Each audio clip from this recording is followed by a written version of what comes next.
Good morning, Dellmarie. Good morning. Lila Apetu Washte today. Hihane washte, Lila washte. How are you? I am good. I'm kind of excited about this, although that I've got some problems with my computer. You all will be seeing me with my bright-eyed and bushy-tailed face the next time we have our show. I would like to go ahead and start off with a prayer today. I think a lot of us need a prayer of courage, bravery, as my topic is going to be about that. So I'm going to start off with a prayer. Ampetu washte tukashila ake ampetu yak ubumha washte cha le wana woaga kiktehe tukashila dua nach oya kabhina you had daku nach ona hachante ogana kokte hina daku ebhehina tukashila ungana oyush akokte na tukashila ambetule wochekie iawarf to all the people who are suffering, who are in pain mentally, physically, spiritually, and emotionally. Some of us have been stressed out, so tukashila, listen to our prayers and listen to my prayer for all the people that I send my prayers out to. Oh, wopila. Wopila. All right, listeners, good morning, everybody. I am going to go ahead and talk about one of the 12 virtues, wohitika. It means bravery. It has so many different meanings in regards to how we use the word in a sentence. But this is one of the 12 virtues that we have, one of the 12 virtues of the Lakota values. And I think we have lived in times of distress now. I think everything around us is pretty much, getting everybody down because of all the hate and everything else. And I think we must face some of these problems head on. And so today's topic is wohitika, and it means brave, being brave. It means fierce, courage, terrifying, and as there is good and bad in everything, wohitika has good meanings behind it in regards to how you use it in the context and what you're talking about. And it comes, our perception of the meaning comes in many different forms. So I'm going to go ahead and talk about what my father used to say. He'd say, ahani, which means long time ago, the way people lived, or the Lakotas lived. And wohitika was a word that was used to describe the strength and courage and bravery with our Lakota people. He would say, ahani oyate ki plihich below, which means that we, I guess blihichia is a word that we use, and I use that quite a bit every time I get into a situation. Blihichia means no matter what, we persevere, we're going to overcome this. So I always like to use that word, blihichia. But anyway, he said, ohitika umpelo, he would say it was a way of life, that each and everyone had to carry the strength of the mind to endure adversities with courage and to be brave. And so anyway, the way it was a long time ago, the way he used to talk about the way people lived a long time ago being brave is our men had the responsibilities to be ohitika, to be brave, because they were the protectors of the people, the children and the elders in the camp, and they protected all that we stood for. And one of the things, which I know it's going to get into some symbolic gestures things being done, and that may be another topic, but I just kind of wanted to touch a little bit onto it. But bravery it was an honorable system for the men to count coup instead of killing right off. It was just basically one of the ways that that a person did self-sacrifice and to come upon the enemy to try and touch them with their war stick, to touch them as close as they could come. And the first one, the very first person, as he would say, he said the very first warrior that came to touch an enemy was he earned the feather, an eagle feather, and he got to wear that in the middle of his head. And I guess there were some symbologies of that.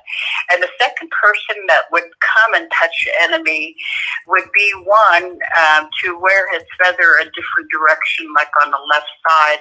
And I was quite interesting as I sat there and thought about some of the stories he used to tell me. And I guess we really don't know a lot of the symbolic gestures that our people did when they wore their ornaments of feathers and beads and the paintings that they did. And he said in regards to a person, a man that would go ahead and make his first kill would be one to paint,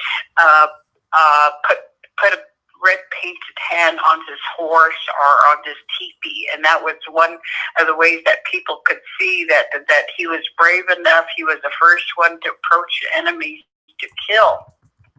And when a friend of his, or if he saved a friend, he would paint a white cross, that's what he told me was a white cross that he would paint on his horse or on his teepee or designs that he may have made with his beadwork. And that pretty much told people of his brave actions. So those are just some of the ways that bravery came about, Ohitikapi. But the part that I would really like to talk about is Ohitika. And nowadays, a lot of the young people or the younger generation pretty much misconstrue Ohitika. They use it in the sense of the word being violent. Somebody is violent, somebody is mean, or someone is unapproachable. And it seems to me that our younger generation pretty much has leaned towards that to say, he's Ohitika, lila Ohitike, And for us, in the context, when somebody heard that, it was like, oh, this person is mean, he's very violent. And I really didn't like the concept that's being used nowadays for that. I would rather teach the way that it used to be, that we had to go ahead and be Ohitika, because every day we face challenges. So we have to be courageous enough to go ahead and face the challenges that we have in today's world. So anyway, as I would go ahead and say, today I think, we have to think about being very courageous. And as I was thinking about courage, I thought about the Lion and the Wizard of Oz. He thought he didn't have any courage, and he was afraid to do anything. As most of us, we forget that we have the gift of courage. It's just part of our everyday lives. It's kind of intuitive to us to know that no matter what it is, every day we wake up, we have to be courageous and to be brave to face our challenges. And I think about the times when I wake up and I have to go drive in the traffic. Well, I have to be very courageous to go ahead and be in that traffic, especially after my accident. I still have some PTSD over that. Mm-hmm. But in everyday's prayer, in my everyday prayer, I always pray saying, Itushika, my word of strength, which helps me to be Ohitika, for standing courageously in my everyday challenges. And I think we all need to remember that, is we have to face our illnesses, our aches and pains, and we have to stand in our convictions, the bravery and the grace to stand firm and strong to adversities of hate, racism, sexual exploitation, the weather even, when we have to go out there and slick, out in winter and have to drive on those slick roads, we have to be brave enough to say, I gotta go ahead and do this, Mm-hmm. And also, I think when it comes to, and I'll probably use myself as an example, being alone after the loss of my loved one, I have to be courageous. I have to be brave to do things alone, And I think for many of us, we feel that we may be alone, and yet we have to remember the gift that God gave us, the gift that the Creator gave us, is we have that courage within us, and we have to utilize it. Mm-hmm. But I wanted to go ahead and say I also commend all the women. I just was looking at the message that was given, or the posting that says "Me Too." That's being courageous. I really commend all the women who are coming forward to say "Me Too." Is we have the courage to come and post and to stand against the sexual assaults, the harassment, the rape, the sexual exploitations that we face every day as the women. Absolutely. And I don't know, Denise, in regards to what other things that you can think of to say that we have to face our challenges every day in regards to standing strong, like I said, with our convictions Mm-hmm. and the beliefs that we have to open up our mouths, to be brave enough to go ahead and stand for other people. I would say that's part of being Ohitika. I would agree with you, Del. And one of the things that, when we're all together, me and you and Barb and Della, and when we're all together and we talk about the times that challenge us, one of the common themes is pray about it, pray for them. If somebody does something that hurts us in any way, always the first thing that I always hear is pray for them. They need prayers because they're not seeing how their behavior is affecting other people. Could you talk about prayer and being courageous in those times? Oh my goodness. I don't know. After my 66 years of life, the only thing that makes me brave and courageous and to be strong in my everyday challenges, prayer. Every day throughout the day I pray, and it's not only for myself but for everybody else. No matter what we pray for, we pray for others. I know some just give up. Some don't think they have the power within themselves to know that they can make things happen through prayer. And I for myself, I really think that prayers is our foundation of our existence. That's what I would say.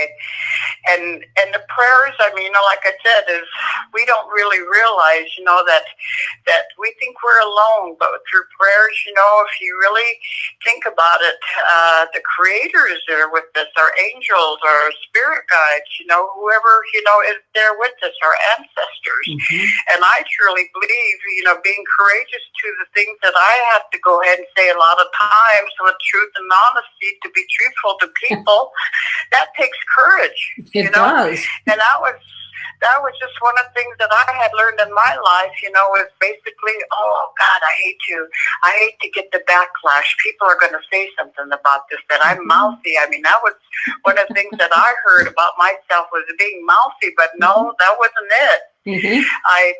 I spoke up for people. I spoke up for people that couldn't speak for themselves. You do that. I think you do. You do that too, Denise. I do. I know so many times you,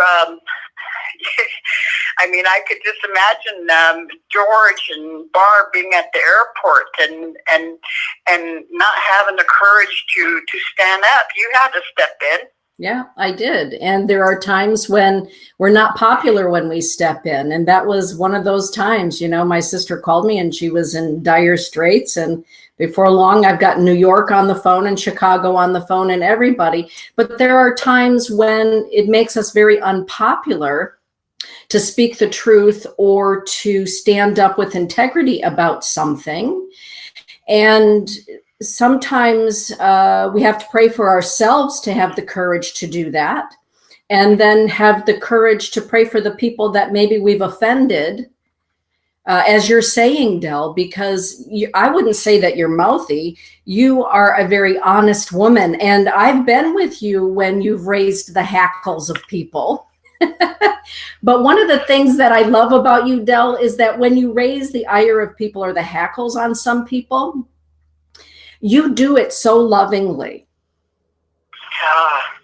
Well, I don't always remember what comes out of my mouth, but I think the thing about it is, just I mean, as far as I know, that's what I can give back to people. I'm not very active, but through my words, I can stand strong for people, and maybe say something to pretty much open some people's eyes. And how do we face courage in our everyday lives? I mean, those are some of the things that I ask myself. Okay, what do I do today? And what do you have plan for me? I woke up to your greater plan, Tankashila, so give me the courage, give me the strength to do these things, to say these things, to soften my words. And I wanted to go ahead and say, I know that when you were talking, when was it last week, and you had asked me how elders like Della, when you correct somebody, how we do it in a loving, soft way.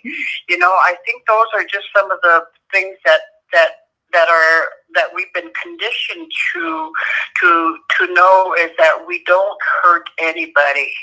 That's how we were brought up, with words or whatever.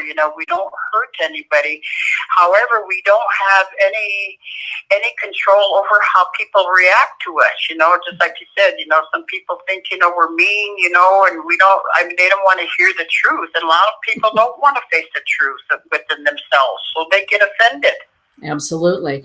And, on that subject matter, the word warrior, I mean, people have this idea of what is a Native American warrior, whether it's a man or a woman. How would you define a warrior, Chue? Well, a warrior, how we say it is akichita. And again, it's similar to ohitita.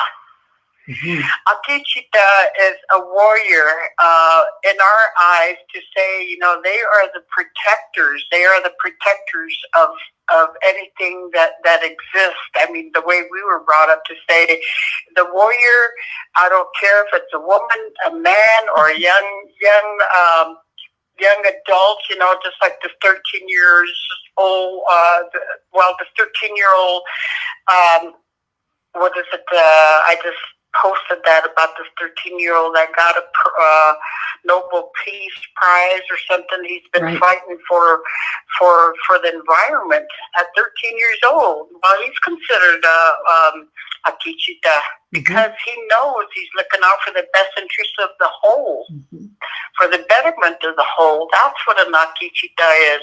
It's not just a soldier in battle. But you're battling, you're at war with what you believe in. Does that describe?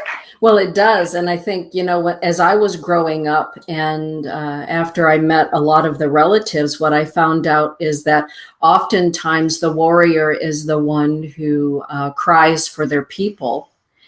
And it's not that they're stoic and they're unfeeling, but they weep for their people because the love that they have for the people is so deep. Am I saying that right? Yes, yes. That is true. You heard for the people. I mean, a prime example. I don't want to go ahead and boast about our people, but look at what Guy has been doing up there. With the water situation, the pipeline. Yeah. I mean, he had to go up there, and he's one of the most humble people and soft-spoken people, but yet, his belief and his conviction was he had to get up there. Same way with Barbara, same way with all the light workers. We all stand together to say we are going to be out there for the benefit of the whole. So we're all Akichitas. That's why sometimes, I write women warriors. You're all women warriors. Mm-hmm. And while we're talking about the last thing, Chue, there, with Halloween around the corner, would you describe what a war bonnet is to the Lakota people? What is a war bonnet or an honoring bonnet? Well, a war bonnet pretty much is revered object worn in an adornment by a person who has accomplished a lot of deeds. Just like I was talking about the one feather, the first accounting coop. They earn that, but every good deed that they may have done to protect the people, they earn a feather. So with those feathers, as they accumulate, they make a war bonnet. So some of them you can see the long war bonnets. Some of them are short war bonnets. But when a person wears a war bonnet, they have accomplished a lot of good deeds for their people. And our tribe doesn't wear war bonnets, but I know the Blackfeet tribe, with the women, are given war bonnets for their good deeds because we all have women who have accomplished and have responsibilities to their tribes. For the way Lakota women, we have a matriarchal system with the Lakotas. And for us, I think it's self-gratification. We earn, as women, we earn our respect by the respect and honor that we're given, and by people talking about, helila washke, we ankilela wachante ogananke. She's very compassionate. Those are some of the things that we earn when people talk. But anyway, I think time is coming up. We got about 5 more minutes. Hey, Chue. But yes. Well, I'm on screen now, so everybody has to look at my mug this morning while you're talking. Would it be okay with you if I showed off some of your beadwork? Oh, you bet. You bet. That would be wonderful. Okay, good. So I'm just going to show everybody. A lot of times people will ask, what about Dellmarie's beadwork? And a lot of people, when I'm out and about, see my beadwork. And so I'm wearing, I'm showing them right now the medallion that you made for me, Chue, the one that has my Indian name on it, and the matching earrings. And would you talk for a moment about what a medallion is? I've got the one that says Wakian Toi. Okay. It's kind of a broad topic to talk about beadwork. I have to say that every piece of beaded, or what would you call it, adornment, jewelry, or whatever it is. Yeah. That is made from the way I was taught by my Unchi. In fact, that's where it started from, was picking up beads and threading beads for my grandma and having her tell me, which my father told me later, it was a gift, to know that you did the craft and you should pray about it. So when I do my beadwork and I think about it, and here's an example. It was kind of funny that Kelly had kind of asked me about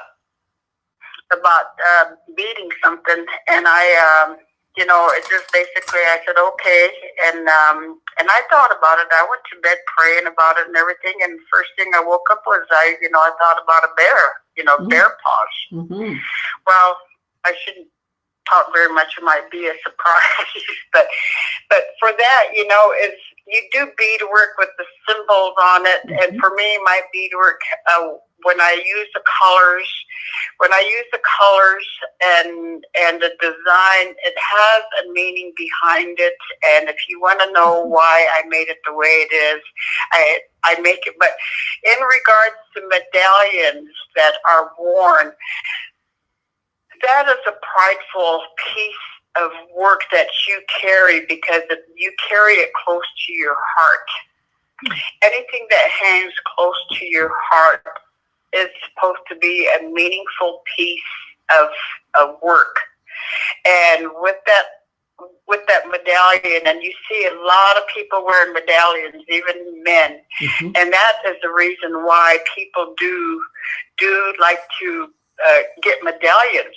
Mm-hmm. I mean, if it's a significant piece, sometimes it's kind of like a family emblem, or somebody may have had a dream about something, mm-hmm. or the way things are made. So some people, I mean, they're wearing medallions that have the Bronco symbol or NFL symbols and mm-hmm. stuff. Well, that's meaningful to them exactly. too. Yeah. Meg is saying something in the chat room about, I bet there are a lot of prayers that go into each bead, into the beadwork. What is the importance of your prayers while you're beading, Chue? Well, for one thing, my prayers as I'm beading is basically being thankful, mm-hmm. being thankful that I'm still operable. Mm-hmm.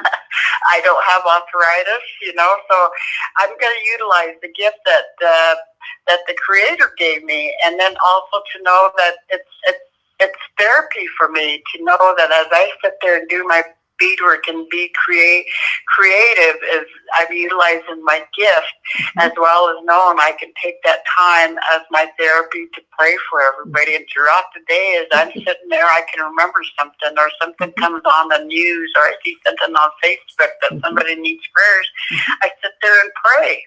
Mm-hmm. And with that, I think all my prayers, I just really believe that my artwork, my beadwork goes out with some blessings. And that's mm-hmm. the way I look at it, because that's the way my father, always taught.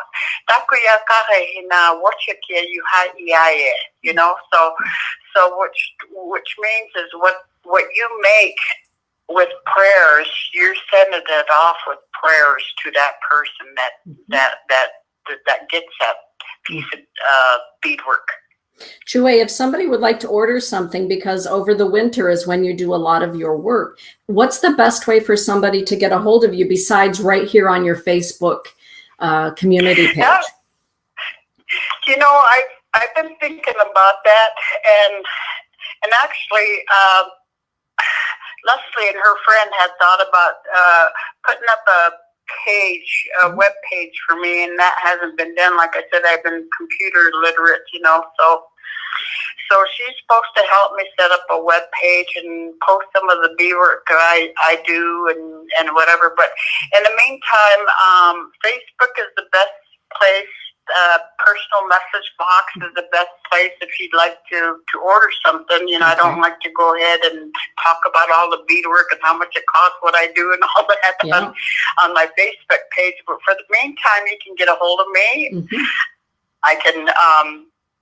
I can post my phone number too, on Facebook. What's your email address, Del? Is that's probably a good way to do it rather than posting phone numbers? It's Dellmarie51@yahoo.com. There we go. Everybody, if you're digging all my cool stuff, I'm really blessed because she's my older sister. So I get the best birthday presents. Go ahead and email her, and you can work something up, because Dell is not, it's not like a factory. So whatever she creates for you is something that is for you, that has been prayed about. So it's unlike anything else that she's done, which is really something. Well, I try not to be a mass production person. Every piece of my beadwork is one of a kind. The colors, there might be some similarities, but every piece is different. It's for you. You know, that's why sometimes I always like to ask, what colors do you like? Do you want contemporary? You want traditional? You know, I like to make something, because like I say, when I sit there and I pray about it, then, you know, I see it come to my mind, you know, the designs or what needs to go with that person. Beautiful. But I think with that, how do we go ahead and face courage in our everyday lives? And then who do you know that may need a little nudging sometimes? We all know somebody. Give them words of encouragement, and then also, you know, to be self-developed and reading about facing challenges. There's a lot of good articles about that, and most of all, say your prayers. But in closing, I'm going to say this word, believe, persevere, stand strong. And I'm going to read a quote by Brooke Burkett, which I really like. And this is so good for me to say, you know, that this is what I do. I do not ask to walk smooth paths, nor bear an easy load. I pray for strength and fortitude to climb the rock-strewn road. Give me such courage, and I can scale the hardest peaks alone and transform every stumbling block into a stepping stone. Oh, headsetu, pilamayapi for listening to me. I love you all, and thank you. Thank you, listeners. And, you know, there's a lot of people that may have questions. I have that web page. They can go ahead and ask questions. Please ask questions. You know, I will try and answer the best I know how. Perfect. Wopila chue. You all have a good day. Toksha ake.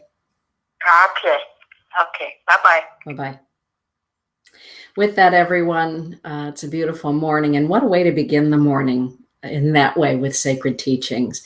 I'm up next at 10 o'clock. We're over just a little bit, but you will find me on the Mystic's Heart page. But y'all know me well enough to know I need a little Java first. So I'll be refilling my cup. And so you'll see me in about 5 minutes on the Mystic's Heart. Peace out, everybody.